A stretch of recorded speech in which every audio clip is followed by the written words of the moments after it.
জাতির উদ্দেশ্যে ভাষণ দিচ্ছেন প্রধানমন্ত্রী শেখ হাসিনা। সরাসরি চলে যাচ্ছি তার বক্তব্য। যাকে আমি নিজেই সব থেকে বেশি সুযোগ দিয়েছি, ব্যবসা বাণিজ্য, তার ব্যাংকের টাকা দেওয়া থেকে শুরু করে সবকিছুতে সব থেকে বেশি সুযোগ যাকে দিয়েছিলাম, সেই বেইমানিটা করলো।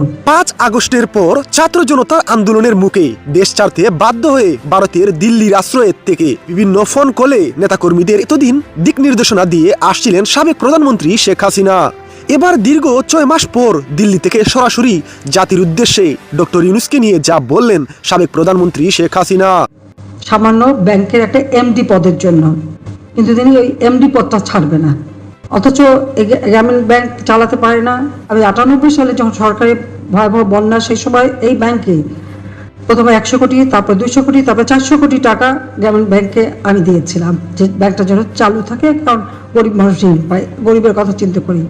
কিন্তু গরিবের কাছ থেকে প্রায় 47% পর্যন্ত সে ইন্টারেস্ট নিত। এটি হচ্ছে সব থেকে দুর্ভাগ্যের বিষয়।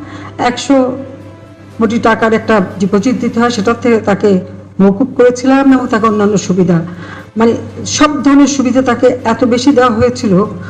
কিন্তু সেই লোকই এই এমডি পদে থাকতে পারবে না, অথচ এটা তো আইনগত ব্যাপার। এটা জানার পর সে ডক্টর ইউনূস সরকারের বিরুদ্ধে মামলা করে, বাংলাদেশ ব্যাংকের গভর্নর থেকে শুরু করে সরকারের সকলকে আসামি করে সে দুইটা মামলা করে, কিন্তু প্রত্যেকটা মামলা হেরে যায়, আরো ক্ষিপ্ত হয়ে যায়। ডক্টর ইউনূস ক্ষমতা লোভী, বিস্তারিত আপনারা শেখ হাসিনার মুখ থেকেই শুনতে পারলেন।